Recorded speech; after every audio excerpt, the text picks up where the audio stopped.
video while I'm driving down the road. I've got a couple hours to kill. It's not going to be a 2-hour video, but I would love to chat with you that long because I can really talk that long. But I was doing my studies this morning and the word taste kept coming to mind, and I am leading a group of ladies who are working on internal transformation to transform our physical bodies as our spiritual, mental, and emotional bodies transform. So this is about a little over 2-month process that we're going through, and it's very deep. It's very time consuming, it's very deep, and it's very transforming. And as I was reflecting back on the first 6 chapters that we've read so far, the word taste has popped up periodically through this, and when I think about the word taste, my heart really resonates with that word. And it's one of those aha, yes moments. A yes, like this complete peace just kind of washes over me. And so I did some scriptures study this morning on taste, like how much is taste mentioned in the Bible. And there, of course, taste and see that the Lord is good. So for me, that kind of jogged well, if God says taste and see that the Lord is good, there must be some value to the word taste. So then I read through some other scriptures, and it's interesting because the Bible, in one version of the Bible, it talked about how it was really weird. Tasting egg whites has no flavor, and I don't even know the context. I was just like, I didn't even know egg whites was in the Bible, but I don't even remember what translation it was. And of course there's a lot of verses about tasting honey, so obviously God gave us a sweet tooth. But then it's interesting if you think about it, God always talks about tasting honey, but he never talks about tasting cane sugar. So that kind of makes me wonder if he ever intended for us to eat cane sugar. I mean, I don't know. He created it. I question what it was created for when in the Bible honey is always mentioned. And I resonate with always that honey is a healthier sweetener than cane sugar. So anyway, just kind of bouncing ideas, and then I found this verse in Job, which I should have looked it up before because I can't pull up my Bible while I'm driving. It's in Job, and it talks about how the ears hear, and the ears are for hearing basically, and the palate is for tasting.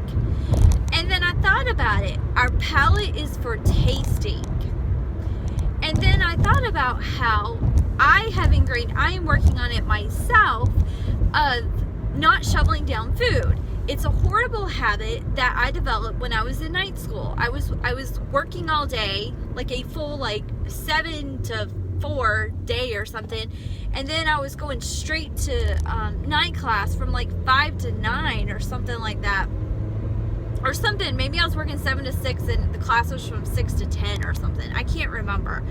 And so dinner was we had a 20-minute break, and I was in my 20s and not very good.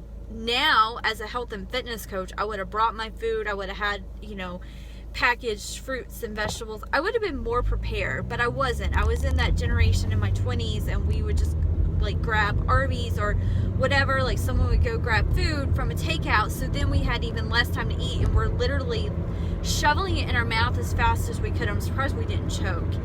And that habit is something I'm still working on. And then I have a husband who eats quickly, and so it's easy to mirror his eating quickly so that we finish at the same time. So it's just not good. So I'm working on it. But I got to thinking about, if we are shoveling food in without tasting, we're not tasting. We're just shoveling food. And God talks so much about tasting food that, and it's not even you should taste food. It's almost like that's how things are done. A matter of fact, breathing. God doesn't tell us to breathe. It's automatic. So I believe that our culture is so screwed up with this fast-paced environment, but I believe that tasting our food should actually be a natural habit. It should be natural, like breathing.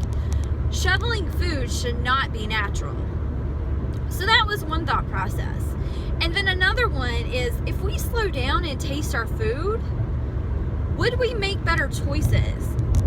And when I thought about tasting food, and I thought about what I wouldn't want to taste, immediately, like, I haven't had one in a long time. I did have one at Carowinds last year. It was disgusting. But like crappy, nasty processed pizza. Or nasty processed frozen dinners or whatever. Things like that. Or really, when you think about it, nasty chips that have like artificial flavoring. When you think about all this artificial stuff, you think about artificial foods essentially, because they're so processed and that they have so many chemicals added to them. It's really hard to call them food. If we sat down and slowly ate, is that what we would enjoy tasting? And I don't think we would. I really don't think we would. So those are some ideas to think about. And how much does it resonate with you? How often do you taste your food?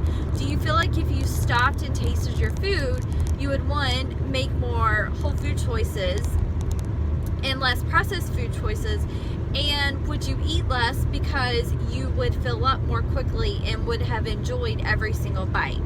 So just a thought process. I'd love to hear your comments on what you think. Does this resonate with you?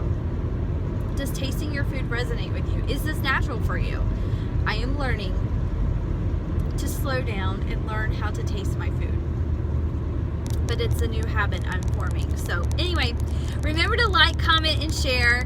Have a wonderful day and go be blessed and favored.